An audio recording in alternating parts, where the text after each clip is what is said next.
Alors maintenant, je t'explique le conditionnement classique. Qu'est-ce que c'est ça, le conditionnement classique? C'est une autre façon d'apprendre par expérience directe. C'est une autre façon d'expliquer le comportement pour l'approche behavioriste. Bon, conditionnement classique, il y a comme tu peux voir ici, on va t'enlever ça, ça va déjà faire un de moins. Il y a comme plusieurs concepts. Hein? La formule est un petit peu plus longue que le conditionnement opérant, qui lui est juste SRC. Mais c'est le même principe. Sauf que, ici, je t'ai dit dans le conditionnement opérant, on utilise ça pour expliquer les comportements. Ça le dit opérant. Quand tu opères, on va dire ça de même, quand tu opères des changements, quand tu as des actions concrètes. Là, on utilise le conditionnement opérant pour expliquer comment ça, dans ces situations-là, tu as eu ce comportement-là. OK? Ça, c'est ce que je viens d'expliquer dans la vidéo précédente. Maintenant, conditionnement classique, ça, c'est un conditionnement qui est plus réflexe. C'est pas pour des comportements réfléchis, c'est pour expliquer donc des émotions. OK? Parce que les émotions, ce n'est pas des comportements réfléchis. Quand tu as une émotion dans une situation, c'est pas comme si tu t'arrêtais et tu te demandais, OK, attends un peu, dans cette situation-là, je pourrais A, me fâcher, B, rester calme, ou C, être confus. Puis là, tu y réfléchis.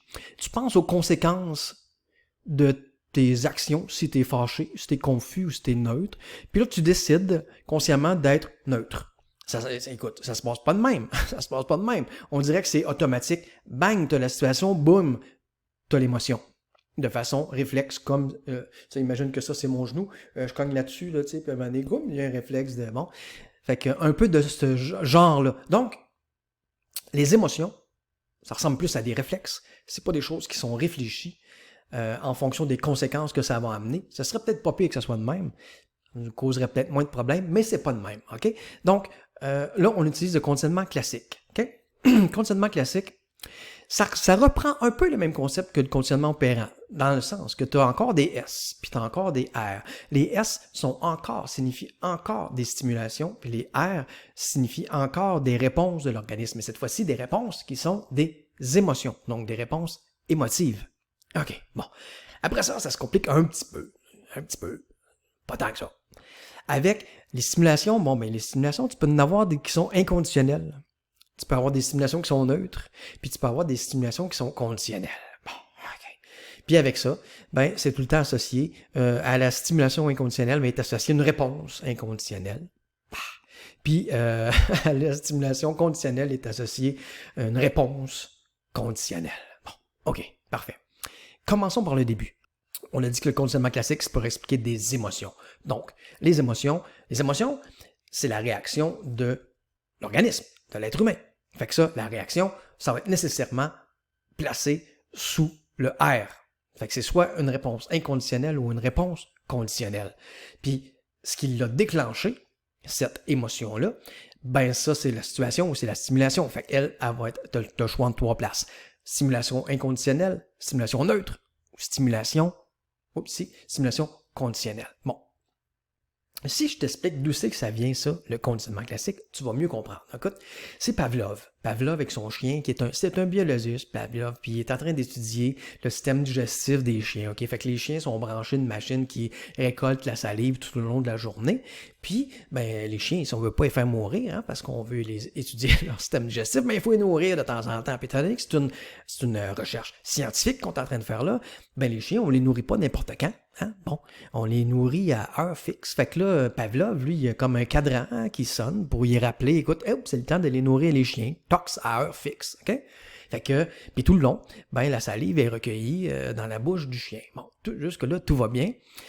Puis effectivement, tel que qu'anticipé, Pavlov découvre que lorsque le chien sent la nourriture, il salive plus, parce que c'est de même que ça marche un chien. Bon, OK?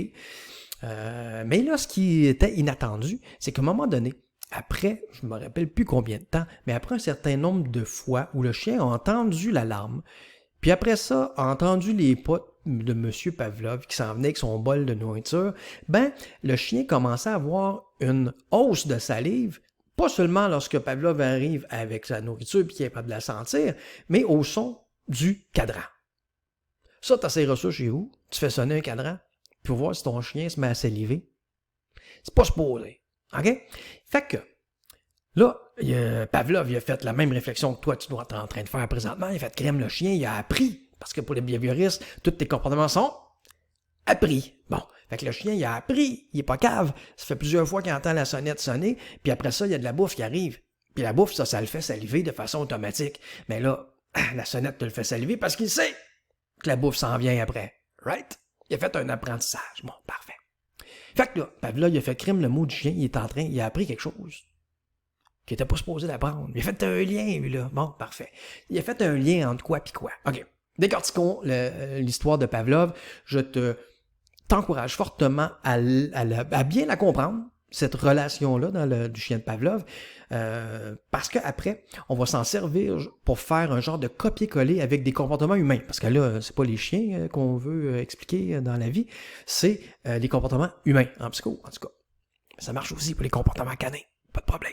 Voici, je vais te donner une marche à suivre, OK, pour décortiquer n'importe quelle émotion, mais on va commencer par décortiquer la relation, le comportement du chien de Pavlov, là, OK? Mais ça va marcher après ça, copier-coller, même genre de logique avec les comportements humains, émotions, des comportements émotionnels, OK? Bon, on commence par identifier c'est quoi le comportement, c'est quoi la réaction de la bébite qu'on est en train d'essayer d'expliquer. Dans ce cas-ci, le chien. Bon, le chien, c'est quoi sa réaction qu'on essaie d'expliquer? C'est la salivation, right? Fait que la réponse... Puis ça, c'est la réponse. Là, on a deux choix de réponse. Réponse inconditionnelle, puis réponse conditionnelle. La bonne nouvelle, prends ça en note quelque part, imprime-toi ça dans la tête. La bonne nouvelle, c'est que ce que tu vas écrire à réponse inconditionnelle, puis à réponse conditionnelle, c'est tout le temps la même chose. La même chose.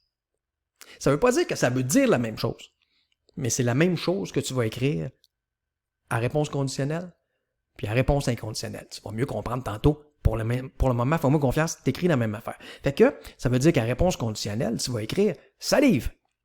Puis à réponse inconditionnelle, tu vas écrire « salive ». Ah, parfait. Puis là, après ça, tu te demandes, c'est quoi dans ta situation là, qui a déclenché la salive du chien? Là, on cherche la stimulation. Fait que là, on a des S, là. Et tabarouette qu'on a des S. Bon, il y en a 3 S. Mais ce qui déclenche la salive, ça va être quoi?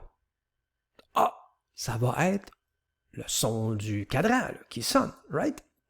Fait que ça, une autre bonne nouvelle là, c'est que tu vas écrire ça, la réponse à cette question-là, tu vas l'écrire à stimulation neutre, puis tu vas l'écrire à stimulation inconditionnelle aussi.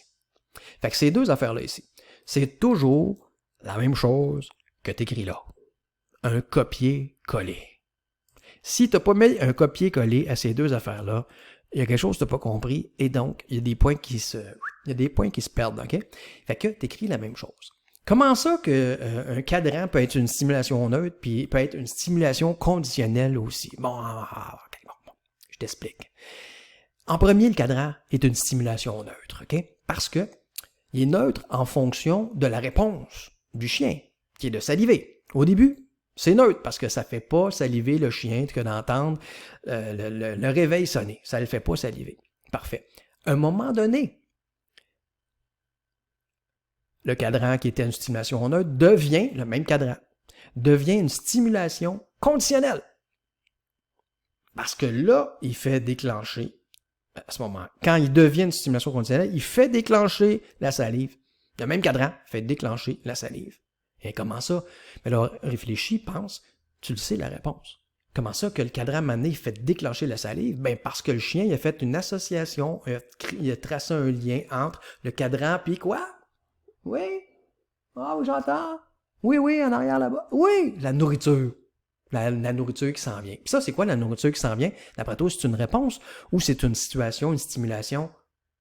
Ah, c'est une stimulation. Tu dis, ben tu as très raison. Puis là, ben, il ne reste rien qu'une place à la mettre, cette stimulation-là, puis c'est la stimulation inconditionnelle.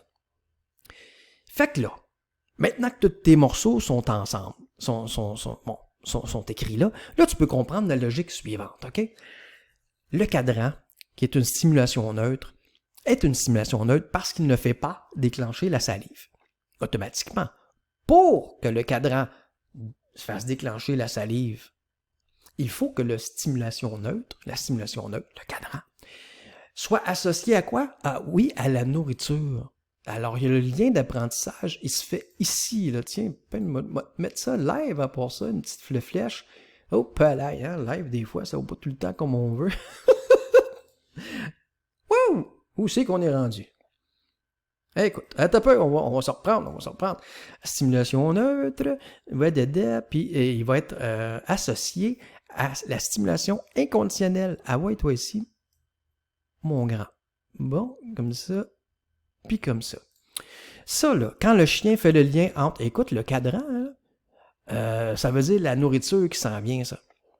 Puis là, à ce moment-là, quand ça, c'est assez fort, là. Ça, c'est le lien d'apprentissage. Ça. Quand ce lien d'apprentissage-là est assez fort, là, ben là, ce coup-là, le même cadran ici devient une stimulation conditionnelle. Pourquoi conditionnelle? Parce que ça prend une condition pour que le cadran fasse déclencher la salive. Puis la condition, c'est cet apprentissage-là ici. C'est-à-dire que l'apprentissage du cadran veut dire que la nourriture s'en vient. Puis elle, la nourriture qui s'en vient, ça fait déclencher automatiquement quoi?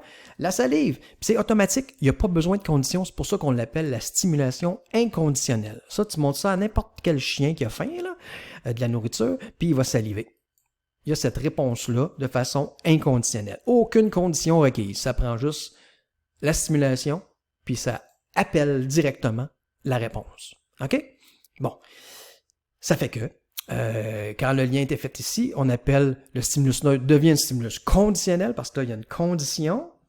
Puis ça fait déclencher une réponse conditionnelle, qui est encore la salive. Hein? C'est la même affaire que la réponse inconditionnelle ici, sauf que là, on l'appelle conditionnelle. Pourquoi? Parce que là, on l'a, la condition. L'apprentissage a été créé. Le lien s'est fait. OK? Bon. Fait que c'est ça qu'il faut. C'est dans cet ordre-là que je te conseille de décortiquer n'importe quelle émotion. Je te donne un exemple. Puis après ça, on va aller à la mise en pratique. Donc, exemple. Maintenant que tu te dis, là, faut que tu trouves, c'est quoi qu'on essaie d'expliquer, le conditionnement classique? Des émotions. Fait qu'il faut que tu trouves une émotion. Fait que là, tu dis, écoute, les maths me démotivent. Les maths m'exaspèrent. Les maths me démotivent. Bon, parfait. Fait que là, tu fais, OK, qu'est-ce que je t'ai dit? C'est quoi qu'on cherche en premier? On cherche la réponse. Donc, l'émotion. Fait que là, tu vas marquer à la réponse inconditionnelle. Et la réponse conditionnelle, tu vas marquer, mettons, démotivation. Hein? Ça, c'est l'émotion. C'est quoi qui déclenche chez cette personne-là la démotivation? Ben, tu vas me dire, Christy, c'est pas eux, c'est les maths. Ah, ben les maths déclenchent la démotivation. Puis là, tu te demandes, hey, les maths, là, ça déclenche-tu la démotivation chez tout le monde, ça? Si c'est chez tout le monde, ça ressemble plus au lien, la nourriture déclenche la salive chez tous les chiens. Mais là, tu dis, non, hey, il y a du monde qui, je ne comprends pas, là, mais il y a du monde qui aime ça, les mathématiques. Bon, je fais une face bizarre, mais moi, j'aime ça, les mathématiques. Bon, fait que c'est pas tout le monde. Ah, c'est-tu tout le monde? C'est-tu tous les chiens qui entendent un réveil puis qui salivent? Non. Ça veut dire que ici, tu vas mettre ton émotion, la démotivation, puis ici, tu vas mettre les mathématiques. La stimulation conditionnelle. Fait que ça prend une condition. Ça veut dire que ça prend une condition pour que les maths soient démotivantes.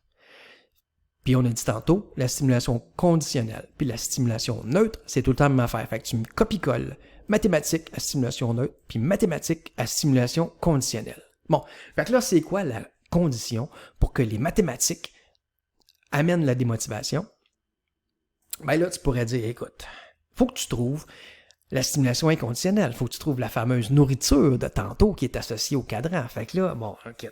Ça, on a les mathématiques. Les mathématiques sont associées à quelque chose qui, ça, déclenche, pour la majorité des gens, la démotivation. Fait que qu'est-ce qui pourrait démotiver plein de gens? Ben là, regarde, j'en ai trouvé un ici, là. Ça pourrait être des échecs. Vivre des échecs, c'est démotivant. Fait que si tu as associé les mathématiques à des échecs, c'est démotivant. Là, tu t'en vas en mathématiques, puis tu es démotivé. Tu as associé les mathématiques à l'échec, puis ça, ben, c'est démotivant. OK? Des fois même, tu peux peut-être te rappeler au primaire, là, tu avais associé les mathématiques. Les mathématiques, t'aimais ça, il y avait une association positive entre toi et les mathématiques. Puis là, tout d'un coup, tu as eu un prof. Tu as eu un prof qui était vraiment pas bon, un prof que tu n'as pas aimé. Puis là, les mathématiques, c'est devenu barque. Pourquoi? Ah, ce prof-là, il t'aimait pas. Ce prof-là, il enseignait mal.